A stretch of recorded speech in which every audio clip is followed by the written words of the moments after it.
만성염증의 대표적인 증상이 만성 두통이 있는 사람들, 통증, 대상포진 강직성 척추염이나 관절염, 피가 탁해서 순환이 잘 안 되면 만성염증이 생기고요. 열독이 있고 수독, 식독, 혈독이라는 게 있어요. 근데 이게 사실은 피가 문제인 거예요. 피가. 통증 해결의 키는 혈액순환이더라고요. 놀랍도록 빠르게 통증을 경감시키고 그 몸을 정상인으로 회복시키는.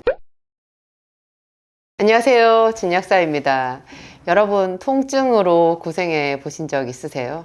그 통증, 제가 얼마 전에는 저희 가까운 지인이 요로결석 때문에 죽을 뻔한 그 통증의 고비를 넘겼다 하시더라고요. 그 결석의 고통이요. 그 아이를 낳을 때 여성들 산후통이랑 그 출산 통증이 있잖아요. 그거랑 비교될 정도로 극심한 통증이라고 하거든요. 이거 말고도 그 심한 통증들이 있는데요. 사람들은 보통 진통제를 쓰는 것에 대해서 진통제를 뭐하러 쓰냐, 원인 치료를 해야지, 그런 말을 많이 하시잖아요. 근데 약의 역사는 사실 진통제의 역사거든요. 여러분, 통증이 심하면요, 그냥 살고 싶은 생각을 할 수가 없을 정도로, 나 제발 죽더라도, 차라리 나를 죽더라도 편안하게 해달라는 비명소리가 나올 정도래요. 진통제가 그래서 그 약의 위대함을 말해주는 것이기도 한데요. 치료를 그냥 생각하지 않더라도 일단 이 통증만이라도 좀 멈추게 해달라, 그렇게 사람들이 아우성을 하거든요. 그게 이제 지금 이렇게 의학이 발달한 이 시대에도, 그러면 우리가 뭐 마약성 진통제 같은 것도 있잖아요. 그런데 이 마약성 진통제도 잘 듣지 않을 정도의 극심한 통증들이 있는데요. 제가 최근에 보니까 CRPS라고 하는 복합부위 통증 증후군이라는 게 있더라고요. 그 사람들은 어디 가면은 다 자기가 꾀병인 줄 안대요. 근데 겉으로 보기에는 사람이 멀쩡한 거죠. 그런데 그의 옆에 가족들만 이제 아는데요. 그가 한번 그냥 예고 없이 그 통증이 엄습하기 시작하면 정말 그 옆에서 눈 뜨고 볼 수가 없는 거죠. 얼마나 고통스러운지 온몸이 사지가 떨리고 식은 땀에 경련에 그렇게 어마무시한 통증이 있는데요. 그 통증의 원인을 병원에서도 잘 찾지를 못해요. 그래서 병원에서 하는 방법이 하다 못해서 하는 방법이 그 통증을 느끼지 못하게끔 신경을 절단하는 수술을 받는데요. 여러분, 그 딱 통증을 느끼는 그 신경을 절단하는 게요, 그게 잘 되지를 않아요. 그래서 신경 절단술을 받는다고 했을 때, 저렇게 신경을 절단하면 어떻게 되는 거지? 적어도 통증은 없으려나? 이렇게 생각하지만, 약간 살짝 좀 약해지는 정도지, 여전히 그 환자는 한 움큼씩의 약을 먹어야 되고. 그런데요, 결과적으로 우리가 보면 이런 그 통증, CRPS든 아니면 대상포진 후 증후군으로, 대상포진 후유증으로 생기는 그 통증도 굉장하거든요. 또 통풍 관절염으로 인한 통증도 있고, 아까 제가 말씀드린 요로결석 이런 걸로 인해서 통증도 있는데, 요로결석이야 그러니까 현대의학에서 그 결석을 깨뜨려 가지고 이렇게 빼내는 기술들이 있잖아요. 수술로 통하는데, 대상포진으로 인한 그 통증이라든지, 그 다음에 아까 CRPS 같은 거는 현대의학으로도 방법이 없거든요. 이런 거를 마약성 진통제나 신경절단술이나 이런 거를 해도 전혀 이렇게 그 사람을 이렇게 치료해 주지를 못하고요. 굉장히 오랫동안 끝도 없는 그 고통의 늪에서 환자를 헤매게 만들거든요. 그런데 이게요, 놀랍게도 여러분, 놀랍게도 제약 생기산으로 돼요. 제가 그냥 이거는 명쾌하게 말씀드릴 수 있어요. 그게 무슨 다른 말이 필요가 있겠어요? 원인이 뭐고, 이렇게 그 치료 기전이 뭐고, 어떤 방법을 쓰고, 조기 치료가 중요하고, 조기 치료를 어떻게 하냐고요. 그게 조기 치료를. 조기 치료라는 게, 이렇게 통증이 더 심해지기 전에 조기에 뭐를 진통제를 써서 뭐 누그러뜨리자 하는 건데 그것도 치료 자체가 아니고 사실은 조절법이라고 말을 해야 될 정도로 그냥 병이랑 같이 사는 거더라고요. 그런데 제가 생기산을 만들어 가지고 사람들한테 투약을 하면서 저도 병리학이나 생리학이나 그 어떤 그 전에 제가 배웠던 뭐 약물학이나 이런 거 배울 때 한 번도 생각해 보지 못한 그런 비밀들을 제가 결과를 보면서 이렇게 찾아낸 것들이 많이 있었는데요. 그 중에 하나가 여러분에게 만성염증이라는 거예요. 제가 우리 몸에 이렇게 독소가 되는 노폐물이 4종류가 있다는 말씀, 그건 이제 한방적인 개념인데요. 열독이 있고 수독, 식독, 혈독이라는 게 있어요. 근데 이게 사실은 서로 다 맞물려 있거든요. 뭐 수독만 있는 사람이나 혈독만 있거나 열독만 있거나 식독만 있거나 이러기가 어려워요. 몸에 식독이 많으면 음식을 너무 많이 먹어서 몸속에 이제 그 음식이 쌓인 거잖아요. 그런 사람들은 쓸데없이 이렇게 복부 지방이 너무 많이 쌓여 있고 복부 지방이 많으면 혈독이 없을 수가 없거든요. 그리고 그런 사람들이 장에 노폐물도 많잖아요. 장 속에 뭔가 노폐물이 많아서 그거를 식독이라고 하는데 그런 게 있는 사람들은 이렇게 복부 지방 같은 것도 많이 있고 이런 게 있는 사람들은 또 피도 탁해요.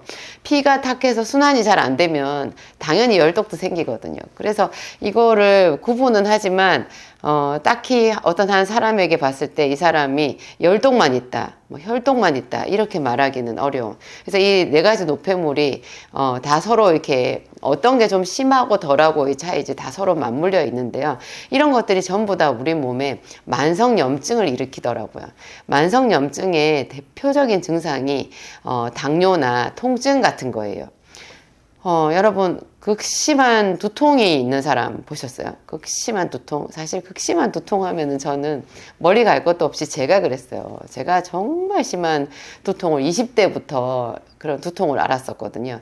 1년에 제가 나중에 점점 더 심해졌을 때는 1년에 안 아픈 날이 아픈 날보다 적을 정도로 거의 아픈 날이었어요. 제가 크리스마스 때가 되면 12월이 되면 12월은 정말 거의 다 빨간 날이었거든요. 저한테 다 아픈 날. 다 아픈 날인데 더 많이 아프고 조금 덜 아프고 하는 그런 차이였는데요. 제가 다니는 교회, 제 남편 이제 목사님이니까 거기서 크리스마스 행사를 하잖아요. 연중에 제일 행복하고 제일 기쁘고 그런 교회 축제인데 제가 그 축제 때 맑은 정신으로 있었던 적이 없는 것 같아요. 12월은 약국이 또 처방전 전문으로 하는 약국들이 예전에 제일 바빴던 달이기도 했거든요. 처방전이 많고 제가 그거 처방전 조제하느라고 피곤하니까 잠을 못 자서 그 두통이 더 심했었는데요. 어떤 약도 듣지를 않았거든요. 제가 뭐 한약도 많이 먹어봤고 한의원에도 많이 다녔어요. 많이 다녔고 제가 또 약사니까 이 약국에서 뭐 이렇게 극심한 통증에 쓰는 약들 거의 다 보잖아요. 근데 어떤 약도 저는 효과가 없고 부작용만 엄청 심했거든요. 진짜 심했어요. 저는 타이레놀 그런 거 아예 안 듣고 하여튼 그랬는데요. 제가 생기산을 먹고 나서 이 두통을 잊어버리고 살고 있다는 거잖아요. 생기산 업무를 하면서 이게 이제 지금도 저희 약국에 생기산 이벤트 중이라 가지고 정말 많은 분들이 오셔서 제가 완벽하게 시스템을 만들어 놓았는데도 약국 안에 전 직원이 그냥 정신없이 바쁘거든요. 그런데 제가 혼자서 그때 처음에 혼자서 다른 약사들도 없고 혼자서 그 많은 환자를 다 상담하고 이제 직원들 다 관리하고 또 제약회사 약 들어오고 하는 거 제가 다 관리하고 이랬을 때는 제가 뭐 몸이 10개라도 부족할 정도로 힘들었잖아요. 근데 그렇게 과로를 하는 중인데도 제가 두통은 없었어요. 그게 정말 신기했거든요. 이게 만성염증이나 그 만성염증의 결과로 생기는 그 통증의 모든 키는 있잖아요. 통증 해결의 키는 혈액순환이더라고요. 그걸 제가 환자들을 생기산을 이렇게 투약하면서 환자들을 케어하고 상담하고 이제 뒤에 추후 사후 관리를 해가면서 제가 찾아낸 거예요. 그러니까 이 피가 문제인 거예요. 피가 탁해가지고 그것 때문에 만성염증이 생기고요. 제가 생각할 때는 CRPS라는 것도 열독 때문에 생기는 거예요. 대상포진의 그 극심한 통증, 후유증이 있잖아요. 저희 아는 제 시댁 쪽에 아는 그 어르신도 그 대상포진 후유증으로 결국 정말 고통 속에 사시다가 돌아가셨는데요. 한겨울에 옷을 하나도 안 입고 계시더라고요. 속옷, 팬티 하나 정도만 입고 계신 거예요. 얼마나 열이 나는지. 근데 그 열만 나는 게 아니라 온 몸을 바늘로 찌르는 것 같이 아프대요. 대상포진이라는 게 어렸을 때 수두 바이러스가 그 신경절 속에 숨어 있다가 이게 면역력이 약해지면 뚫고 나와가지고 피부까지 이렇게 수포를 만들잖아요. 근데 요게 72시간 안에 항바이러스제를 써서 딱 이렇게 기선 제압을 하고 잡아야 되는데요. 그 72시간에 제대로 된 처치를 못하고 넘어가면은 그때부터는 현대의학으로는 방법이 없어요. 그래가지고 뭐 병원에서 그럴 때 만약에 병원에서 스테로이드제를 쓴다 그러면은 사실 더 난리 나는 건데 스테로이드제를 병원에서 쓰고 있는 것 같아요. 저는 굉장히 걱정스럽고 이게 제가 아까 말씀드린 그 4가지의 노폐물 독소 중에요. 이 열독이 제일 강력해진 타입이거든요. 근데 CRPS라고 하는 복합 부위 통증 증후군이라고 하는 이것도요. 제가 그 환자들의 증상을 보았을 때 그냥 그것은 열독이더라고요. 열독. 근데 이 열독에는 제가 생기산을 쓰면서 생기산에다가 소생기산을 같이 추가로 쓰거든요. 추가로 소생기산을 쓰고 그 다음에 비타민 B 고단위 비타민 B 있잖아요. B와 C를 이렇게 많이 써야 되죠. 비타민 C를 한 8,000에서 10,000ml 정도 하루에 그 정도 쓰고 그 다음에 이제 마그네슘을 쓰거든요. B, C, 마그네슘 이게 이제 같이 세트로 들어가야 효과가 좋은데요. 요즘에는 제 거 원데이 멀티팩이라고 해서 B와 마그네슘과 오메가3가 한 팩으로 들어가 있는 거 있어요. 요 한 팩하고 비타민 C만 추가하면 사실 비타민 요법으로는 완벽한데요. 이거에다가 생기산, 그 다음에 생기산 하루 3번 먹고 열독이니까 소생기산을 아침 저녁으로 추가해서 써요. 보통 첫 달에는 생기산만 쓰고 생기산하고 원데이 멀티팩에다가 비타민 C 이렇게 쓰면 되고요. 두 번째 달쯤 되면은 이제 소생기산을 아침 저녁으로 추가해가지고 좀 길게 써야 돼요. 그러면 이게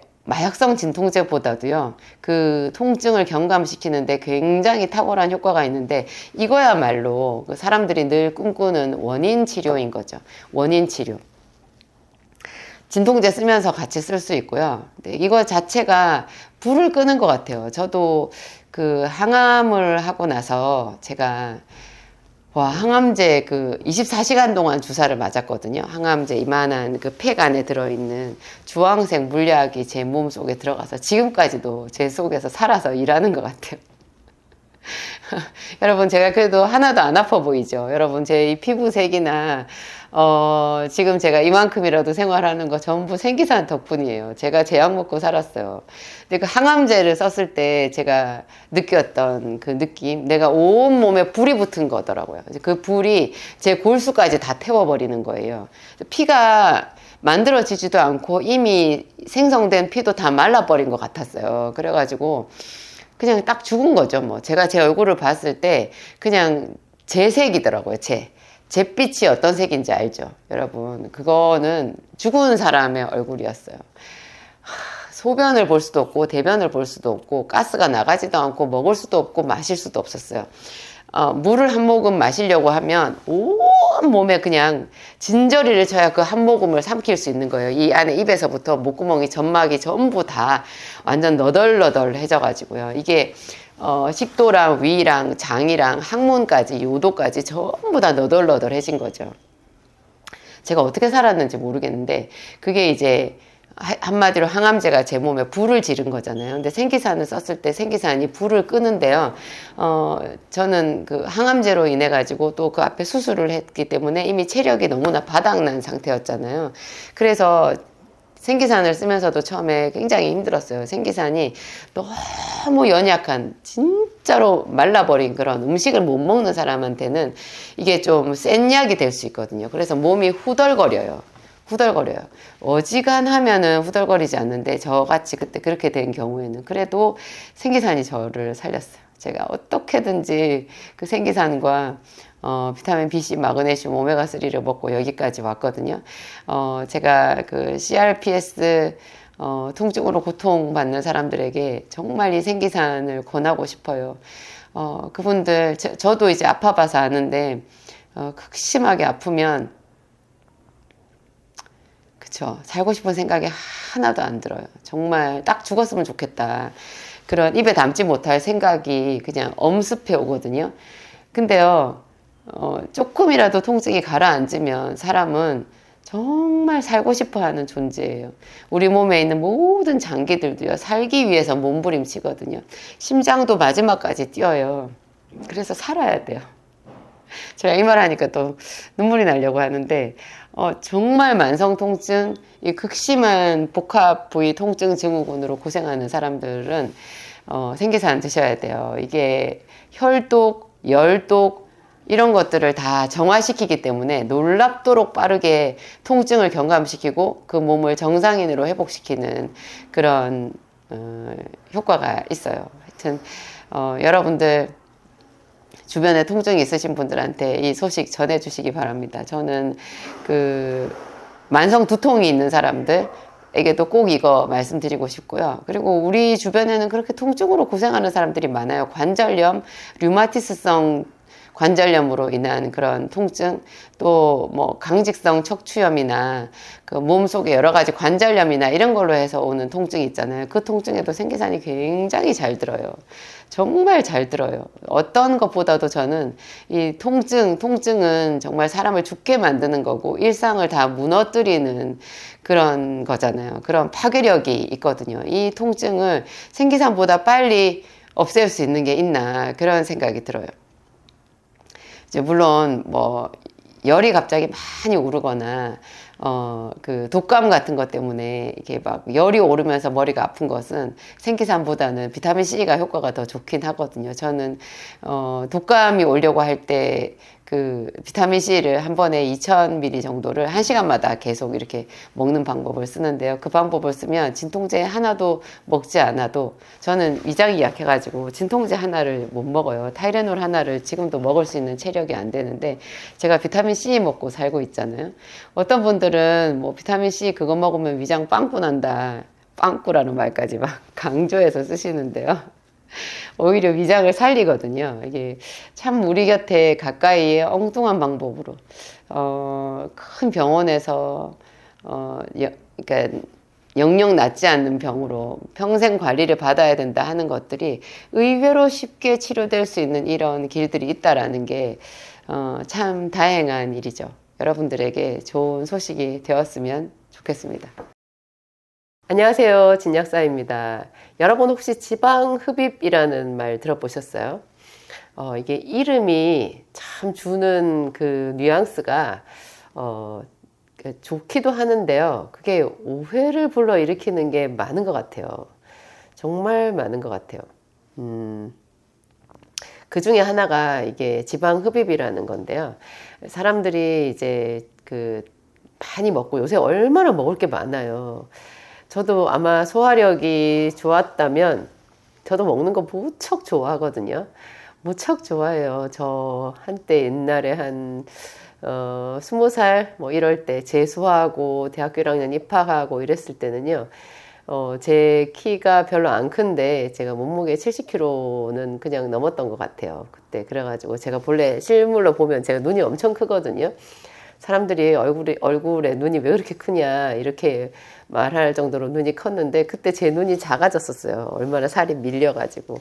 그때 제가 먹었던 거 뭐 저녁 다 먹고도 떡볶이 한 접시 아무렇지도 않게 먹을 수 있었고 콜라 1.5리터 그냥 앉은 자리에서 다 먹을 수 있었고 항상 없어서 못 먹었죠. 뭐 저희 때는 고기 이런 거 먹을 일도 잘 없었잖아요. 근데 요즘에는 얼마나 먹을 게 많아요. 아침부터 뭐 냉장고에도 그렇고 어디를 가나 사람들을 만나면 또 다 먹잖아요. 먹는 게 많은데 그중에 특히 이제 그 음식들을 다 보면 전부 기름지고 그리고 다 달아요. 그리고 그 기름이 좋은 기름이 아니잖아요. 그리고 고기가 굉장히 많고 고소하고 달콤하고 톡 쏘고 뭐 이런 것들 있잖아요. 그리고 뭐 이렇게 면 종류로 된 것도 또 얼마나 많아요. 칼국수, 비빔국수 뭐 이런 이렇게 다 맛있는 건 또 다 밀가루로 만든 건지 모르겠는데 하여튼 정말 먹을 거 많아요. 그리고 고기, 그것도 기름에 튀긴 거, 이런 거, 치킨, 맥주, 술도 많고요. 술 많이 드시는 분들, 또 커피를 하루에 뭐 10잔 가까이 드시는 분들, 그런 분들도 있는데요. 이런 것들이 우리 몸 속에 이제 그냥 막 부어지잖아요. 제가 사람들을 이렇게 보면 요즘에 애견 많이 이렇게 두시잖아요. 애견한테는 절대 아무거나 안 먹이거든요. 아무거나 안 먹여요. 그 또 양도 딱 조절해가지고 애견은 정말 예쁘게 이렇게 미용해가지고 이래갖고 다니는데, 그 주인인 분들, 또 그 주인의 아이들, 이런 사람들은 그냥 내키는 대로 먹는 거예요. 여러분, 이 먹는 게 정말 우리 건강에 직결되거든요. 당신이 먹는 것이 당신이다라는 말이, 제가 20대 그때 처음 약국을 하면서 이제 영양요법, 뭐 대체의학, 이런 거 메가비타민 요법 공부하고 할 때 제일 저의 뇌리에 깊숙하게 박혔던 거예요. 당신이 먹는 것이 당신이다.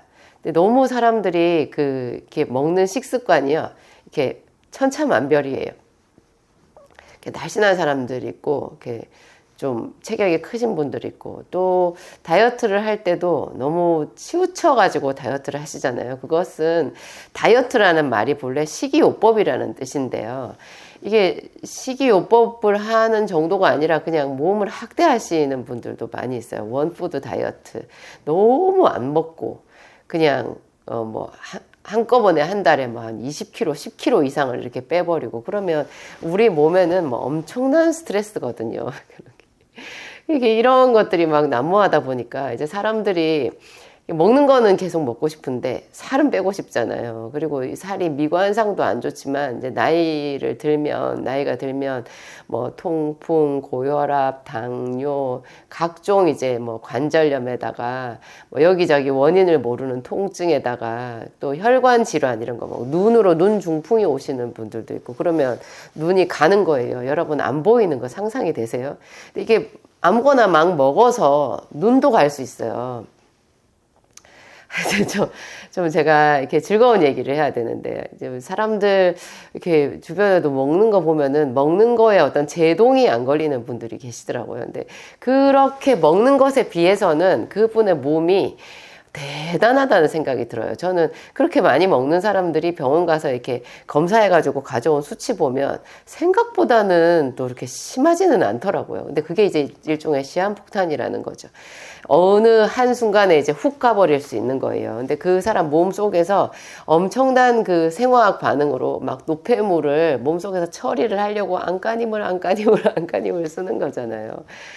저는 그분의 위장이 걱정되고, 췌장이나, 그쵸, 뭐, 비장이나, 간이나, 콩팥이나, 뭐, 이런 몸속의 모든 장기가 얼마나 혹사를 당하나, 그런 생각이 드는데, 어떤 분이, 제가 지금 얘기가 좀 길어졌어요. 어떤 분이 이제,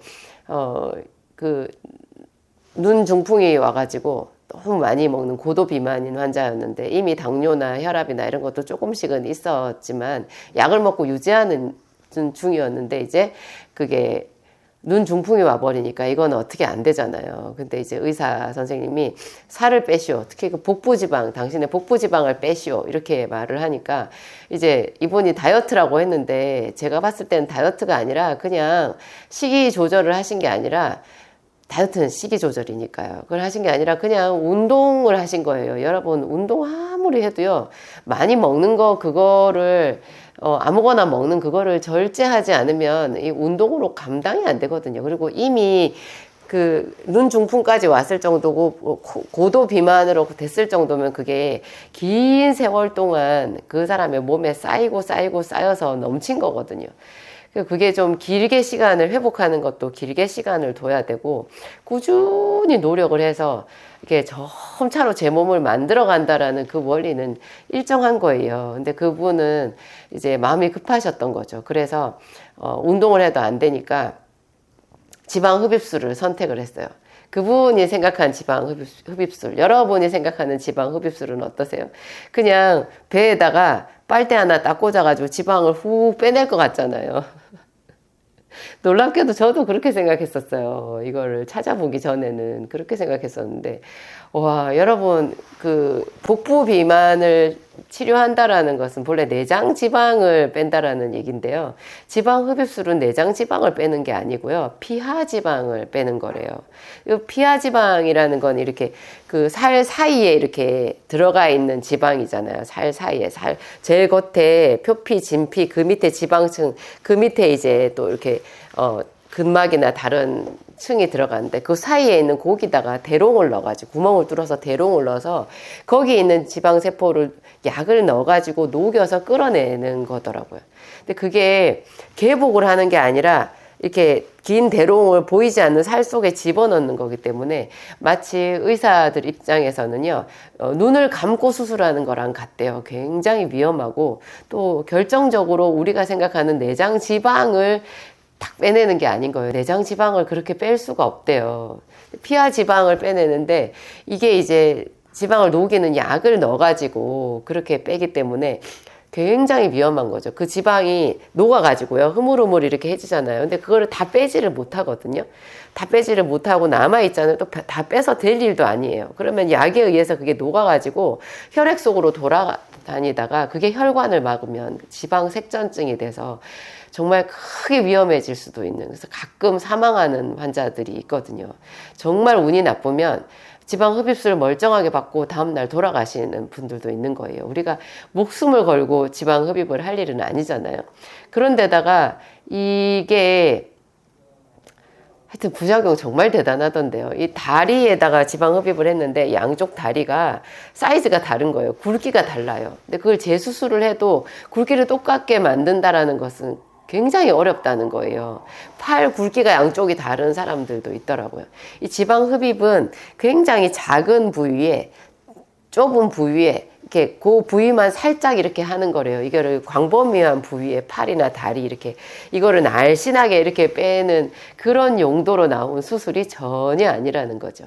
그래서 뭐든지 쉽게 하려고 했을 때 크게 우리가 생각하지 못한 그런 봉변을 당하는 것 같아요.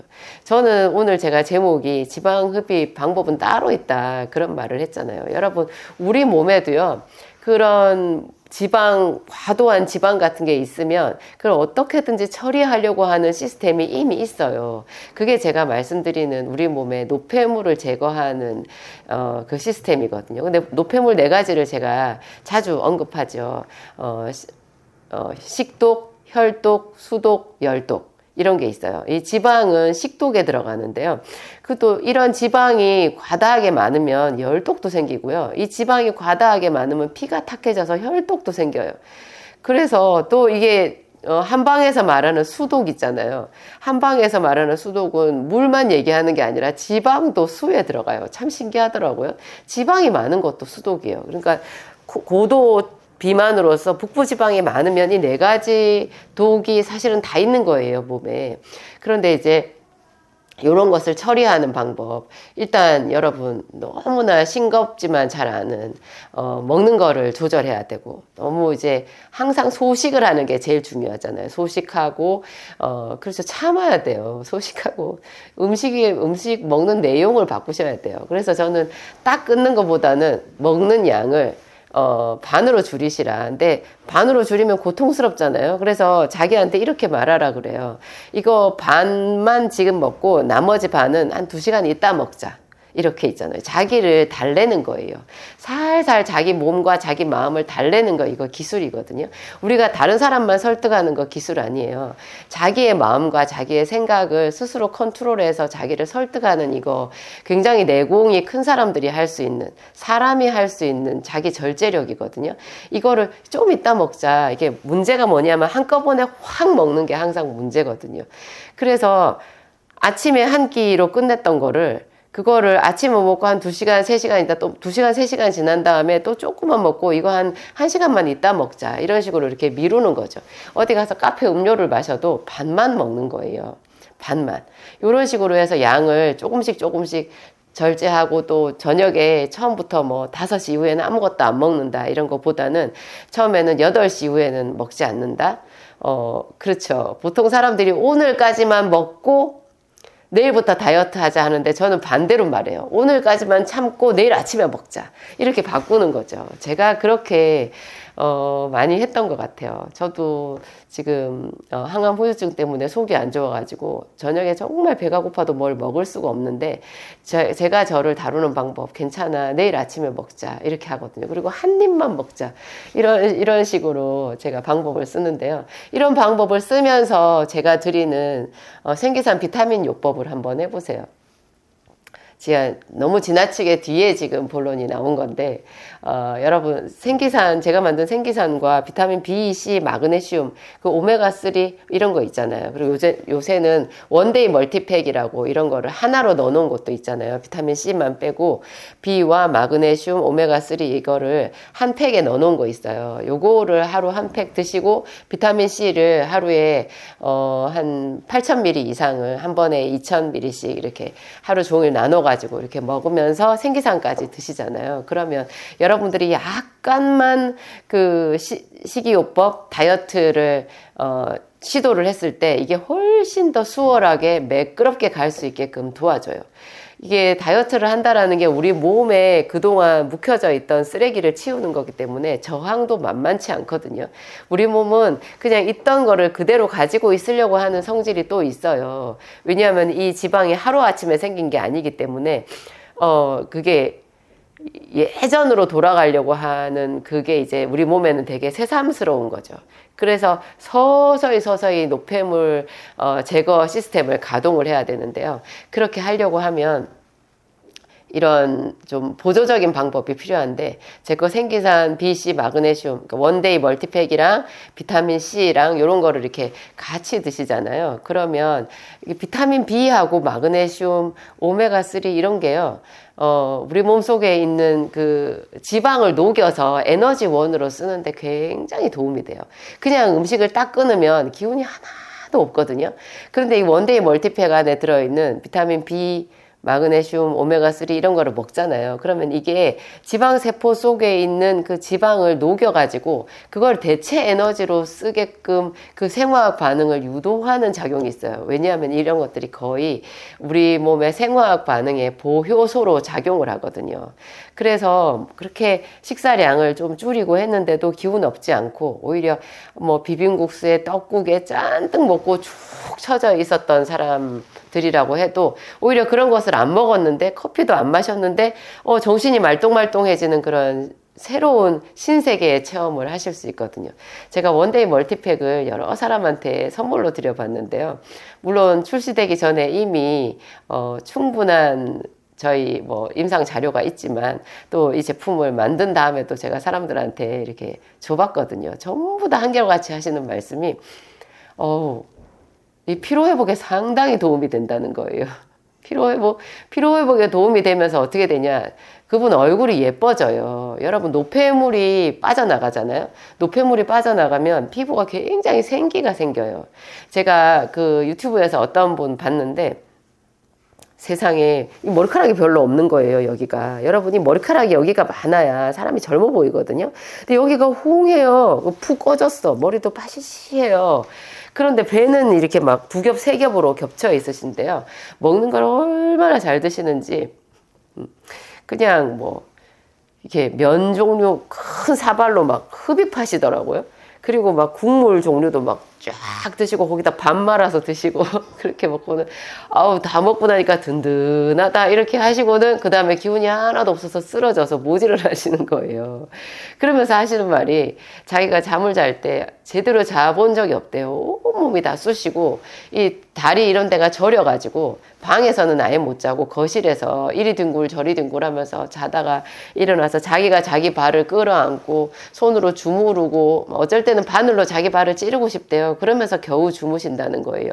그렇게 잘 먹는 사람이 머리카락도 다 빠졌고 얼굴에도 핏기가 하나도 없어요. 여러분 그게 뭐냐면 아까 제가 말씀드린 4가지 독소 있잖아요. 식독, 수독, 열독, 혈독 이런 것들이 몸속에 꽉 차가지고 분명히 병원에서 검사해보면 빈혈은 아닌데 그분은 어혈 때문에 빈혈 증상을 가지고 있는 거예요. 그런데 이런 사람들이 식이 조절을 내용을 좀 조절을 하시잖아요. 조금씩 2그릇 먹던 거 너무 많이 드셨으니까 1그릇만 드시고 1그릇 반만 드시든지 뭐라도 좀 조절을 하면서 진약사가 권하는 이런 비타민에다가 생기산을 한번 먹어보세요. 여러분, 한 달 프로젝트 한번 해보세요. 어떻게 되나. 한 달 뒤에 여러분 몸이 얼마나 가볍고, 얼마나 얼굴이 예뻐지고, 주변 사람들이 너 요새 뭐 해? 이렇게 물어볼 정도로 달라질 수 있다라는 거 한번 경험해 보세요.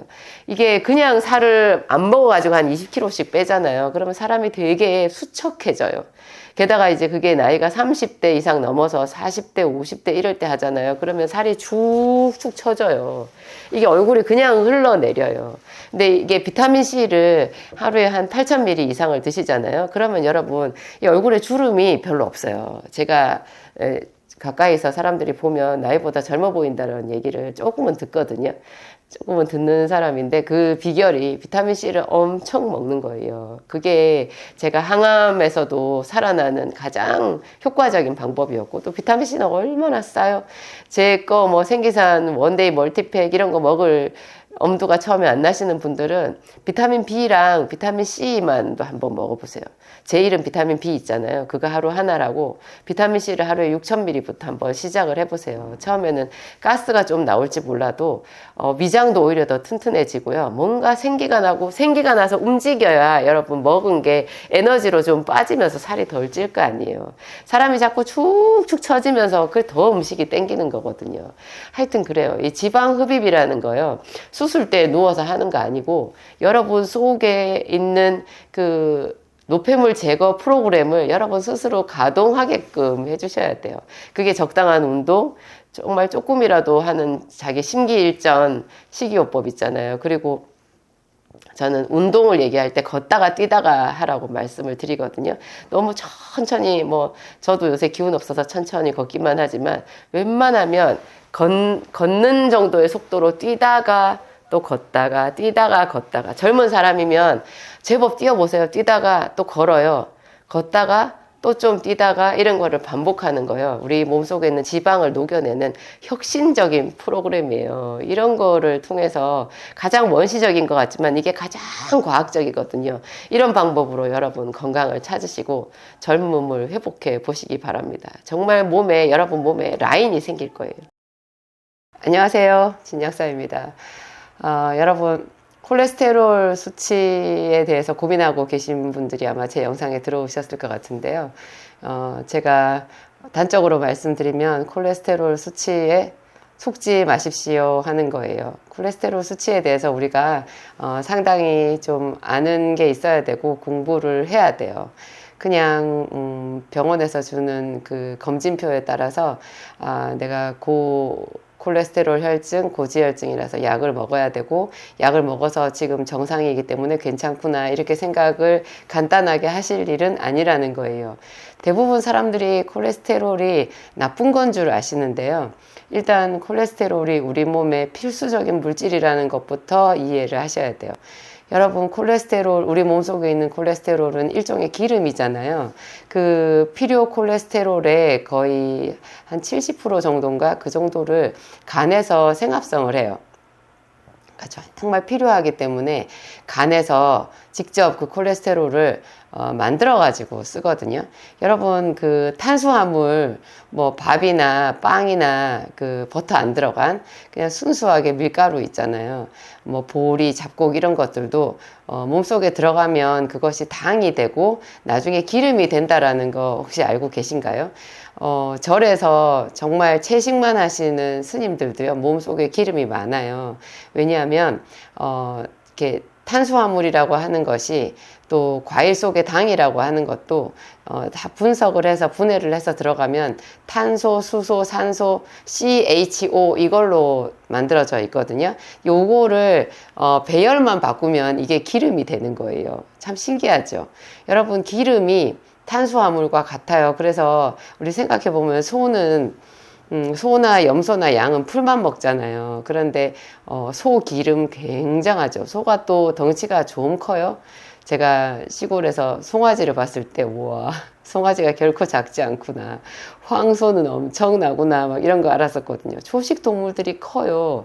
그 동물들의 몸에 기름이 많아요.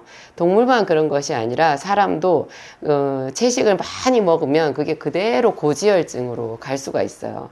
과일을 많이 먹어도 신선한 야채, 과일은 괜찮은 줄 아시는 분들이 있는데요. 그것도 필요 이상으로 많이 먹으면 전부 우리 몸에서 농축시켜가지고 저장을 하는데요. 그 농축시키는 형태가 지방이에요.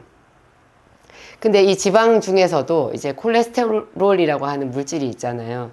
요게 이제 우리 몸에서 필수 물질이라고 할 수 있는데요. 이게 주로 그러면 어디다 쓰이냐? 일단 우리 몸은 60조 개 정도의 세포로 구성이 되어 있죠. 그 세포의 껍질을 세포막이라고 하는데요. 이 세포막이 전부 기름이에요. 콜레스테롤, 레시친 같은 기름으로 되어 있는데요. 이게 세포막의 구성 성분을 콜레스테롤이다 이렇게 말해요. 만약에 내가 고지혈증 약을 먹잖아요. 그러면 고지혈증 약을 먹었을 때 나타나는 부작용이 있거든요. 모든 약에는 다 부작용이 있어요.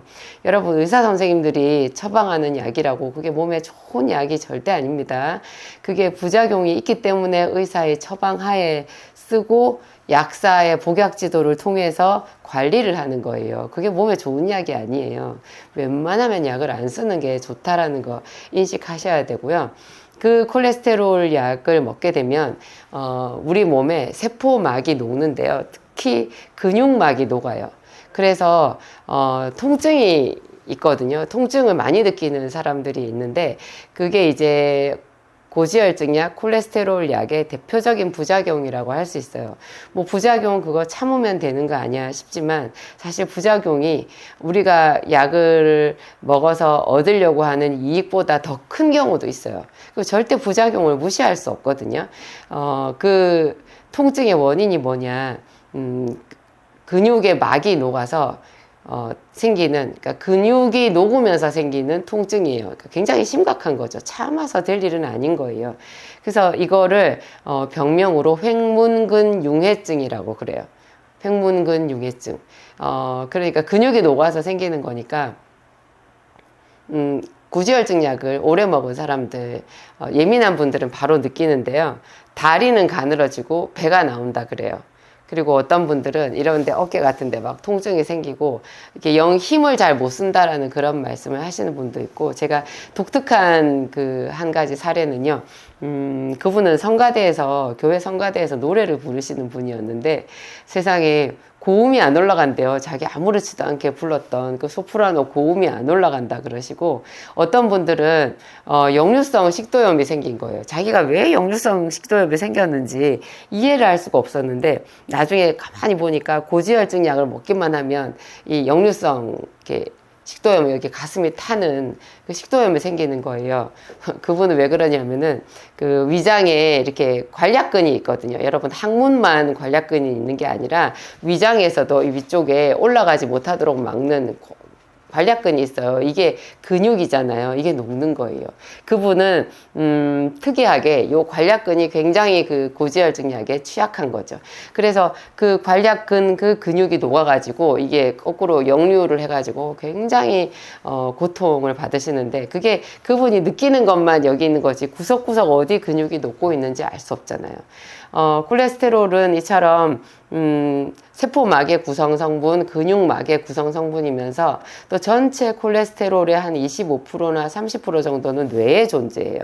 그러니까 콜레스테롤 약을 먹었을 때 오는 또 다른 부작용 2는 뭐냐면 기억력 감소예요. 생각이 잘 안 난대요. 그러니까 뇌의 콜레스테롤이 25%에서 30%를 차지하는데 고지혈증 약을 먹으면 콜레스테롤 합성을 억제하거든요. 그게 그러니까 우리 몸에서 많이 쌓여 있는 그 찌꺼기가 되는 콜레스테롤을 착하게 배설시키거나 걸러주는 그런 약이 아니고요. 지금 우리가 의사 선생님 처방하에서 먹을 수 있는 그 고지혈증 약은 간에서 콜레스테롤 합성을 차단해요. 그러다 보니까 필수적으로 우리 몸에 필요한 곳에 콜레스테롤 공급을 못 해주잖아요. 그 중에 제일 타격을 받는 곳이 아까 근육막 같은 곳이고 그 다음에 뇌신경이에요. 그래서 콜레스테롤 약을 먹고는 영 기억력이 떨어진다는 사람들이 많거든요. 그걸 단기 기억 상실이라는 병명으로 만들어져 있어요. 단기 기억 상실. 여러분, 지금 혹시 나이가 들어가지고 자꾸 치매가 와서 걱정이신 분들 중에서 자기가 콜레스테롤 약을 먹고 있다. 그러면 뭘 해야 되겠어요? 첫 번째로 콜레스테롤 약부터 중단을 해야 돼요. 본래 콜레스테롤 약은요, 혈압약이나 당뇨약 이런 거랑 다르게 처음부터 휴약기가 있어야 되는 약으로 유명하거든요. 휴약기. 그러니까 쉬면서 먹어야 되는 약이에요. 정말 꼭 필요한 사람들도 먹을 때 반드시 쉬어줘야 되는 약인데요. 제가 한 10년 전만 해도 제가 있었던 그 약국에 그 위층 그 병원의 선생님은 꼭 콜레스테롤 약을 환자들한테 한 석 달을 처방을 하면 2달은 쉬게 하시더라고요. 계속 못 먹게 했어요. 그러니까 그분이 맞았던 거죠. 근데 요즘에는 어떻게 된 영문인지 모든 의사 선생님들이 이 콜레스테롤 약을 보약이라고 얘기하시는 경향이 있어요. 그건 좀 많이 좀 과장된 거고요. 좀 잘못된 거거든요. 약사인 제가 봤을 때는. 하여튼 그렇습니다. 여러분, 콜레스테롤 약이요. 그렇게, 뇌 기능을 많이 좀 저해시키기도 하고, 그리고 이게 여러분, 남성 호르몬, 여성 호르몬의 성분이기도 해요. 남성 호르몬, 여성 호르몬 떨어지면 어떻게 돼요? 여러분, 남성성이 없어지고 여성성이 없어지는 거예요. 늙는 거예요. 늙어요. 그래서 콜레스테롤 수치가, 이런 말도 있어요. 수치가 조금 높은 사람이 오래 살아요. 이상하게 그래요. 심장 발작, 콜레스테롤 약을 왜 먹어요? 이제 동맥경화가 와서 혈관이 망쳐져가지고, 그것 때문에 심장병으로 혹은 뇌졸중으로 사람이 잘못될 수 있어서, 그래서 이제 예방 차원에서 고지혈증 약을 먹는데요. 이상한 거는, 심장 발작으로 병원에 입원한 환자의 50%가 넘게 콜레스테롤 수치가 정상이에요. 지극히 정상이에요. 그래서 또 어떤 의사 선생님들은 정상 수치 자체를 더 낮게 봐야 된다 하는데 그것도 잘못됐어요. 콜레스테롤은 우리 몸의 필수 물질이기 때문에 그렇게까지 차단을 하면 있을지 없을지 모르는 혈관병을 좋아질지 나쁠지 모르는 그런 방편으로 콜레스테롤 약을 먹다가 우리 몸에 더 치명적인 곳에 병이 생겨서 더 빨리 죽을 수 있는 거죠. 비타민 D 있잖아요. 여러분, 골다공증 이런 거 예방하려고 비타민 D 먹잖아요. 또 비타민 D가 피로회복 이런 데도 도움이 많이 된다고 하는데, 이 비타민 D가 햇빛을 쬐면 피부에서 만들어지잖아요. 근데 뭘로 만들어지느냐? 햇빛하고 마찬가지로 동시에 우리 몸에서 필요한 원료 물질이 있는데요. 그게 콜레스테롤이에요. 콜레스테롤이 피부에서 햇빛과 만났을 때 만들어지는 것이 비타민 D이고요. 이 비타민 D가 면역력, 뼈 건강 이런 데 꼭 필수적이잖아요. 그러니까 콜레스테롤을 차단시키면 근육이 녹고 뼈도 손상을 입는다는 거죠. 본래 근육만 녹아도 골다공증이 오거든요. 왜냐하면 골다공증 치료 방법이 근육을 만들어야 돼요. 근데 고지혈증 약을 먹으면 근육이 녹으면서 뼈도 약해지는데, 얘가 또 비타민 D 합성도 못 되게 하니까 2중, 3중으로 근육이 빠지고 뼈가 약해진다. 이렇게 이해를 하시면 돼요. 심장병의 큰 원인은, 그래서 결론적으로 말씀드리면 콜레스테롤이라기보다는 오히려 비만, 당뇨 이런 게 더 원인이 돼요. 비만, 당뇨 많이 먹는 거. 콜레스테롤은 기름이니까 사람들이 기름만 적게 먹으면 된다 이렇게 생각하셔가지고 살코기 이런 거 단백질이라고 좋아하시고, 그 다음에 또 달달한 과일, 제철 과일은 굉장히 좋은 거야 이래가지고 과일을 냉장고 안에 꽉꽉 채워두시는 분들이 있고, 또 야채식 한다 이러면서 그 탄수화물 밥 같은 거, 빵 이런 거 있잖아요. 밥 안 먹고 빵 드시는 분들이 있고, 또 밥을 먹으면 살이 찐다 이래가지고 반찬만 많이 드시는 그런 분들도 있는데, 참 각양각색이신 것 같아요. 그런데 그 어떤 것보다도요, 그냥 그 자체를 약간 적게 드셔야 돼요. 적게 먹는 게 답이에요. 나이 들수록 식사량을 젊었을 때 식사량보다 약간 줄이셔야 돼요. 완전 깡마르신 분들 빼고 대부분은 있잖아요. 우리가 나이 들면서 사실 우리 몸에서 처리할 수 있는 그 음식의 양이 줄어들거든요. 그래서 식사량이 줄어야 맞는데, 젊었을 때처럼 똑같이 먹고 또 더 이것저것 이렇게 내키는 대로 우리 사회생활 하다 보면 뭐 음료수도 마시고 자꾸 뭘 먹게 되잖아요. 그래서 전부 다들 배가 나오신 것 같아요. 그리고 이제 밤에 혁대 풀러놓고 뭘 드시는 분들, 뭐 식사하시고 후식 먹고 많이 드시잖아요. 이런 게 몸속에 들어가서 전부 기름이 되는 거예요. 어떤 분은 직장 끝나고 집에 가서 혼자 사시는데 집에 가서 자기한테 상을 주는데요. 그게 치맥이었대요. 그러니까 치킨하고 맥주를 저녁마다 드신 거죠. 아니면 친구들 만나서 삼겹살을 구워 먹고 뭐 이렇게 하신 거예요. 또 어떤 여자분들은 뭐 빵 이런 거 좋아하시잖아요. 밥보다 빵을 훨씬 많이 드시는 분들이 있는데 이 대한민국의 빵은 빵을 주식으로 하는 서양의 빵과 좀 많이 다르다는 거 여러분 아시죠? 일단 대한민국의 빵은요 굉장히 기름지고 무엇보다 설탕이 정말 많이 들어가 있어요. 달아요, 다 이 빵이. 근데 탄수화물만 해도 몸속에 들어가면 당이 되잖아요. 포도당이 되는데 거기에 설탕까지 잔뜩 들어있고 뭐 버터 이런 거 가공 버터 이런 거 많이 들어있고 첨가물 들어있고 하면은 이거는 그대로 혈관 막히는 주범이거든요. 빵은 굉장히 기분 좋게 아주 조금씩만 드시는 거예요. 조금 드셔야 돼요. 빵. 어떤 사람은 또 빵보단 떡이 낫지 않을까 해서 떡을 많이 드시는데 빵, 떡, 그 다음에 치맥 이런 거 드시는 분들이요. 중성지방 수치가 엄청나게 치솟아요. 중성지방을 TG라고 하잖아요. 그게 보통 한 150 정도까지를 정상으로 보는데요. 제가 봤을 때는 나이가 좀 드신 분들은 150보다 조금 더 높아도 괜찮거든요.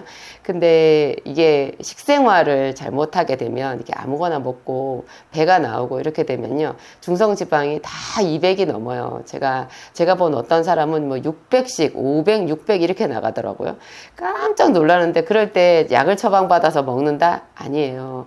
내가 내 식생활에 뭐가 잘못됐나 그런 거 보시고 그거를 교정을 하면 그냥 절반 이하로 툭 떨어져요. 바로 그냥 금방 정상으로 가거든요. 어떤 분들은 또 그러니까 탄산음료 있잖아요. 이런 거 많이 드시는 분들이 있는데 탄산음료도 전부 그게 설탕이잖아요. 설탕, 과당 뭐 이런 거 많이 들어가 있는 거 드시는 거 이게 콜레스테롤 수치도 올리지만 그 2중, 3중으로 또 다르게 우리의 혈관을 망치는 주범이라는 거 그런 거 이해하셨으면 좋겠어요. 이런 게 이제 제가 말씀드리는 네 가지 우리 몸의 네 가지 노폐물 혈독, 수독, 식독, 열독 이런 거 중에서 식독하고 혈독에 해당되거든요. 그러니까 너무 지나치게 많이 먹고 다 소화시키지 안을 못할 만큼 더부룩하게 이렇게 많이 먹으니까 장 속에 항상 뭐가 그득하게 있는 거예요. 나는 늘 설사를 하니까 숙변은 없을 거야 이렇게 말씀하시는 분들도 있지만 설사하시는 분들이 숙변 더 많다라는 거 여러분 아셔야 돼요. 장 속에 찌꺼기가 가득 차 있어요. 그게 피를 타고 돌면서 얼마나 간을 공격하는지 몰라요. 간을 공격하고 우리 몸에 독소가 돼서 구석구석 염증을 일으키거든요. 이런 게 이제 식독인데 혈독 이런 식독이 이제 좀 묵다 보면은 그대로 피에 들어가서 피를 탁하게 만들잖아요. 피가 탁한 대표적인 질환이 지금 말씀드리고 있는 고지혈증하고 당뇨병 이런 거거든요. 그 다음에 뭐 혈소판 이상이나 뭐 적혈구 이상이나 피의 조성 자체가 이상한 사람들이 있어요. 이런 사람들도 전부 피 자체가 염증이 있는 상태라고 보면 되는데요. 이런 것들을 정화시키는 것이 우리 몸을 건강하게 만드는 제 첫 단추라고 할 수 있죠. 그래서 제가 이런 거를 그럼 어떻게 이제 바로잡을 수 있냐. 보통 사람들 다 얘기하잖아요. 식생활 교정. 적게 먹고 가볍게 먹고 저녁에 안 먹고 그리고 일정하게 먹고 이런 거 하면서 이제 적절한 운동을 해라. 이거 뭐 판에 박힌 얘기 아니야 하는데 이게 정말 우리 인생의 정답인 것 같아요. 운동도 너무 많이 하시는 분들, 하루 종일 운동 중독같이 하시는 분들이 있는데 자기 몸 상태 생각해 가면서 운동을 좀 조절하셔야 되고요. 운동 많이 먹고 살 뺀다고 운동을 많이 하면 우리 몸 금방 폭삭 늙어요. 여러분 식당에 사람들이 엄청 많은 식당 어떻게 돼요? 금방 낡아서 주저앉을 것 같거든요. 우리 몸에 이게 모든 그 에너지 생산, 뭐 처리 과정 이런 것들이요 무한정 돌아가는 게 아니에요. 많이 먹는 것 자체가 식독이고 그것을 다 해결을 하려고 막 소화를 시키고 한다고 운동을 많이 하면 활성산소가 엄청 많이 생겨가지고 우리 몸이 금방 낡아버려요. 덜덜덜덜덜덜 하는 경유 자동차, 오래된 경유 자동차처럼 되거든요. 그래서 약간 가볍게 드시는 게 장수의 비결이라는 거 여러분 다 아시잖아요. 그러면서 이제 제가 취급하는 제품들, 제가 말씀드리는 이미 이제 너무 병이 깊어서 이런 거, 뭐, 이렇게 생활 습관 교정만으로는 도저히 되지 않는다. 이런 사람들은, 저희한테 오시면 제가 말씀드리는 생기산 요법 하죠. 생기산과, 원데이 멀티팩, 원데이 멀티팩 안에 B와 마그네슘과 오메가3가 들어있잖아요. 원데이 멀티팩 하루 한 포나 두 포 정도 드시고 그 다음에 비타민C를 하루에 한 8,000에서 10,000ml 정도 먹는 게 가장 기본 세트거든요. 이걸 하게 되면 제가 아까 말씀드린 혈독, 수독, 식독, 열독 이 네 가지 독이 희한하게 해결이 돼요. 물론 이제 어느 정도 여러분들이 그동안 잘못된 식습관, 생활습관 이런 걸 좀 교정하는 노력은 하셔야 되고 그리고 뭐 한 달 만에 두 달 만에 뚝딱 치료되는 거는 아니에요. 이게 피가 정화되는 거, 우리 피가 완전히 새롭게 되는 게 최소한 석 달이거든요. 건강한 사람이. 그러니까 이미 내가 몸이 망가진 사람이 이걸 새롭게 하려고 하면 6개월에서 1년 혹은 그 이상 걸리는 사람들도 있어요. 오래 묵은 사람들은. 이런 거 생각하시고 여러분들 건강 관리 잘 하시기 바랍니다. 저는 콜레스테롤 수치 조금 높은 것 때문에 걱정하면서 세상 짐 다 진 것 같이 계신 분들이 안타깝고 또 어떤 분들은 콜레스테롤 약을 먹고 수치가 정상이라고 그렇게 좋아하시는데 그것도 안타깝더라고요. 그 콜레스테롤 수치 정상인 분들이 심장 발작이나 뇌졸중 올 확률이 더 높다는 연구 결과가 충분히 신뢰할 만큼 있어요. 콜레스테롤 수치를 약으로 정상화시키는 거 그닥 의미 없고요. 그런 비슷한 원리로 해서 당뇨 수치도 마찬가지예요. 병원에서 처방하는 당뇨약을 먹어가지고 혈당을 정상으로 만드는 거 우선 1, 2년 정도는 의미가 있을 수도 있는데요. 그게 1, 2년 이상 넘어가면 합병증 똑같이 오더라고요. 그래서 당뇨약을 먹지 않고 내 혈당을 정상으로 할 만큼 그렇게 이렇게 건강에 대해서 좀 공부를 하셔야 돼요. 당뇨가 있는 분들한테도 제가 이 생기산 요법 많이 권하고요. 특히나 비타민C는 무조건 하루에 10,000ml 이상 드셔라. 그리고 원데이 멀티팩 B와 마그네슘과 오메가3가 한 포에 들어있는 원데이 멀티팩 제 제품이 있거든요. 그거 편리하니까 그걸로 드셔도 되고 아니면 제 제품 B와 마그네슘 오메가3를 따로따로 이렇게 하나씩 제품을 구매하셔서 드셔도 돼요. 요런 복용법에 대해서는 제 또 다른 영상에 뭐 비타민 B 를 쳐도 또 설명이 나올 거고 마그네슘을 쳐도 제 영상에 보면은 다 있거든요. 그런 거 찾아서 보시고 여러분 건강한 하루하루 새로운 인생 계획해 보시기 바랍니다.